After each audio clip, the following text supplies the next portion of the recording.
Hi everyone, and welcome back to Word of Grace. Today, I want to share with you something that I learned from a conversation that I had with my sister-in-law over the week. So, we were talking about the different kind of, I guess, stages that we go through in life, right? So, the fact that some people, you get to a certain age and you go to school, and then you get to a certain age and there's this expectation for marriage, and then you get to a certain age and, there's always almost an expectation. So we're talking about it, and also talking about how, because there is that expectation, sometimes it becomes like a pressure on people, so it becomes a burden on you. You feel like, okay, I'm this age, and so I need to be ticking A, B, and C boxes. Whereas if you just live your life as you do, without the pressure, without all of that stuff, you are less likely to make mistakes, right? And so yeah, that's what we're talking about. And so today the video is all about not rushing your growth, basically. The thing that prompted this conversation was I went to a wedding recently. Amazing. And after that wedding, everyone was just talking about, who did you meet? Did you meet anyone good? And it was great because it was the question everyone was asking everyone the same questions. And it was funny and hilarious. But I brought it home and we started talking about it. And she was like, look, at the end of the day, if you met someone great, if you didn't meet someone great, it's not about rushing into this and rushing into that, because what happens then is when you rush into things, you actually skip vital preparation points, right? So let's say you have people that might rush into a relationship or even rush into a marriage, which is like, you meet someone and you guys get along great, but then you decide, you know what, I'm that age, I need to be doing this and this and this. So you rush into marriage, not knowing what to expect, or not even having prepared yourself, right? So there is no time of preparation. There's no, okay, we need to make sure our finances are in order. We need to make sure that personally, individually, we're ready to make this step. You just rush into it for the sake of, everybody around me is getting married and I also need to get married, or everybody around me is buying these cars, so I also need to get a car. Everybody around me has a business, so now I'm going to rush into getting a business. You have no idea how to start a business. You don't have a plan. You don't have a goal. You just know that people are opening businesses. So you too, you're going to open a business, okay?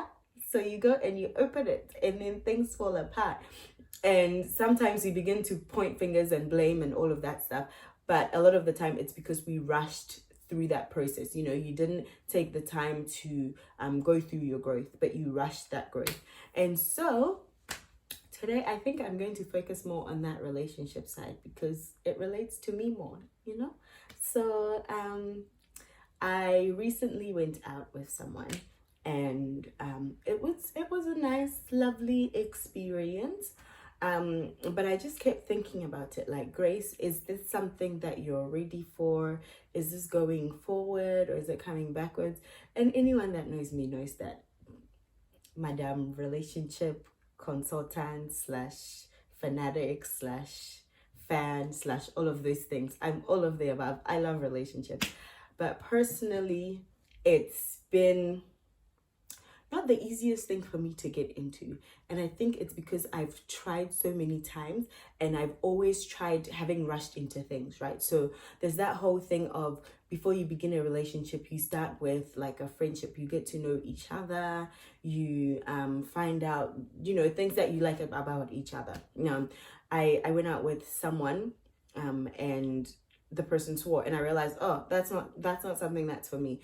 And you know what, someone will not mind that their partner swears, but personally, I have friends that swear, and that's okay. I'm not against swearing or anything, but I just feel like, I don't know, personally, I wouldn't want my mans to be swearing around me, period. Don't come at me, because I'll come at you. And so yeah, he swore, and I was like, I don't know if it's for me. Maybe it is, maybe it's not. But that in itself was a bit of a no, right? But you go through those stages where you find out certain things about each other, things that you like, things that you don't like, things that you're ready to live with, and things that you're not ready to live with. But unfortunately, sometimes we get through that, we start talking, and then you decide, oh, I like this person. Oh my gosh, so exciting, something new. So then you jump into it. And then tomorrow you find out that there's A, B, C, and Z that you just absolutely cannot stand about that person. And then it ends in a bad broken relationships.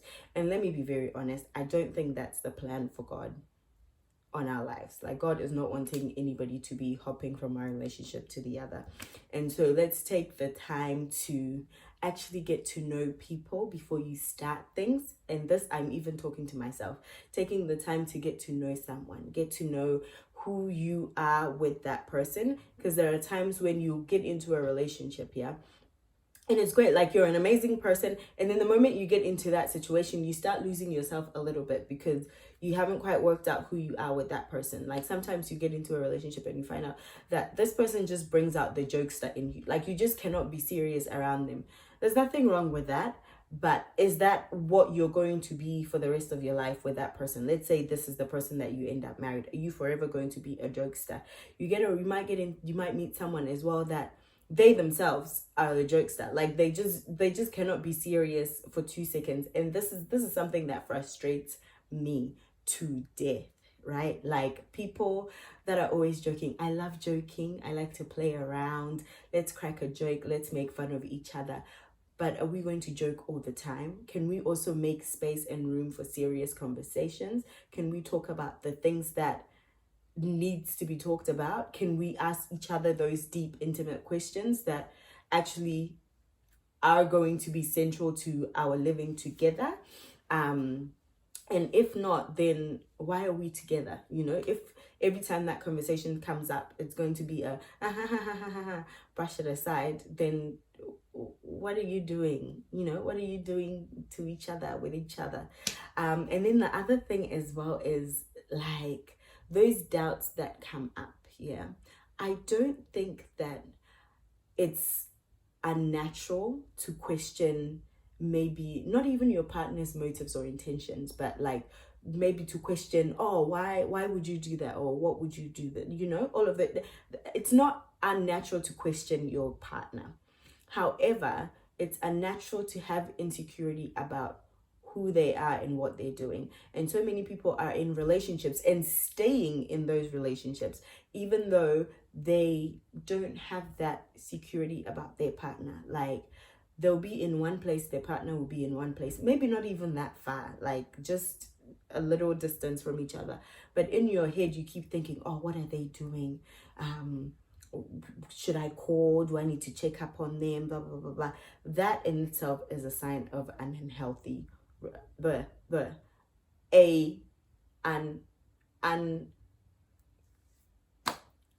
an unhealthy relationship. You're in one place, your partner is in one place, and you just can't settle because you need to be there. You need to constantly be keeping an eye on them, knowing what they're doing, who they're talking to, la di da di da. That's not healthy. That's probably a relationship that was either rushed into or shouldn't even be in the first place. Sometimes we're better off with people as friends. Like, you get along with someone, you guys love each other, you care about each other.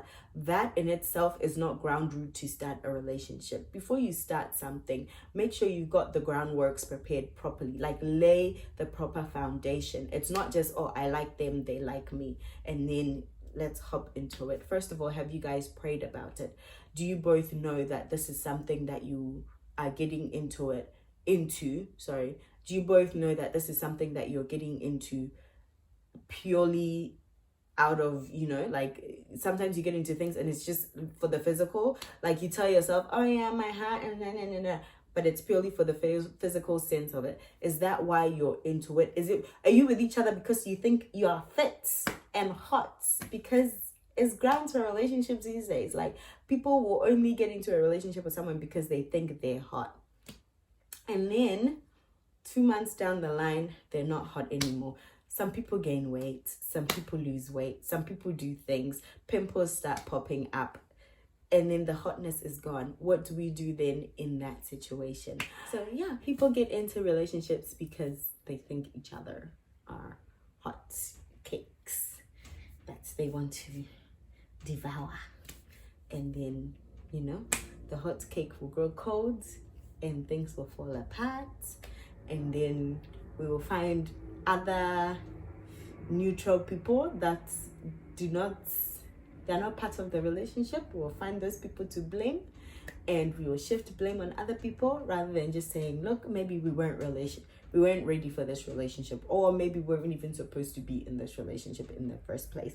So the moral of the story is, before you get into a relationship, make sure you're actually going through like proper preparation, because it's not just, I mean, it depends. The other thing is, it depends on why you're getting into the relationship in the first place, right? If you want a relationship because you're bored and you want someone to entertain you, that's gonna be okay for you. You can get into a relationship with any hot fit thing. That's fine. You can get into a relationship with anyone that buys you Gucci belts and, you know, all of those things. You can get into a relationship with people that can match your lifestyle in that way.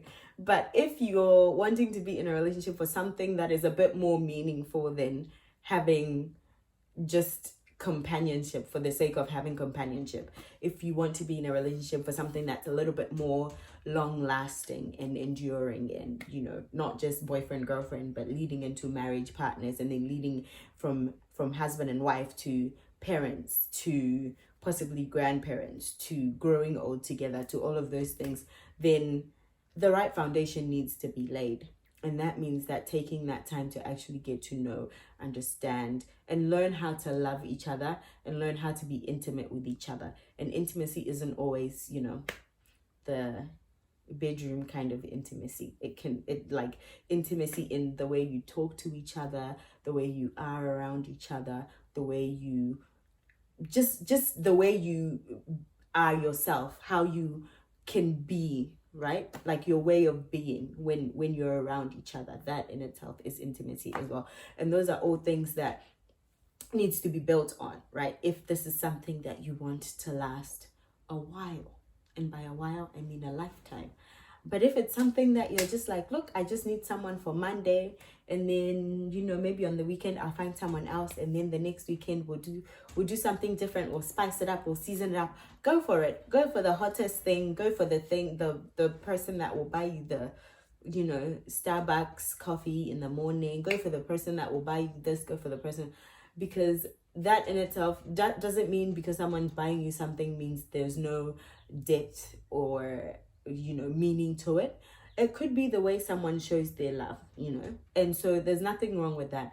But if you're going into it purely for that, that's when it becomes wrong. So let's keep in mind why we're actually getting into these relationships, and let's not get into them because someone else is getting into a relationship, because, oh, suddenly all my friends are married, or suddenly all my friends are dating someone, so now I too have to date someone, or suddenly everybody is doing this and this is the space that everybody is in, so I also have to make sure that I get into that space. If you're not prepared for that space, if you haven't laid foundation for that space, don't go into it. I'm sure we've all heard that saying that if the right foundation isn't laid, a blessing can feel like a curse, right? So someone might come into your life that honestly, that person is amazing and all of those things, but because you haven't set the right foundation, that person just comes in and it's like, yeah, everything starts to fall apart because you yourself, you haven't prepared yourself for that person to come in. And they might be the right person, they might not be, but the fact that nothing was laid out, a foundation wasn't laid out properly, it could cause, you know, like a whole reverse thing and everything falls apart. So please don't rush into things because people are rushing into things. I know sometimes it can be difficult when you're seeing everybody be happy, holding hands, taking their couple photos, doing all those amazing things that couples do. And then you're remembering all those times when you were also part of a couple and it was beautiful, and all the hand holding and the this and the this and the this, and it's great. But trust me, if you don't do it right, you're causing yourself so much more pain than you are gaining joy. So that is all for today. And that's the message that I want to leave with you today. Do not rush into things. Don't rush your growth because everybody else seems to be getting there. And this week, I pray that everything that comes into our life will come in its right seasonal place. You know, that we won't have anything come into our life that is very premature that will cause us to stumble or fail or rush into something we're not prepared for. So yeah, have a blessed week, and we'll see you again next week. Oh, also please remember to like, comment, share, all of the above, and subscribe. All right, bye.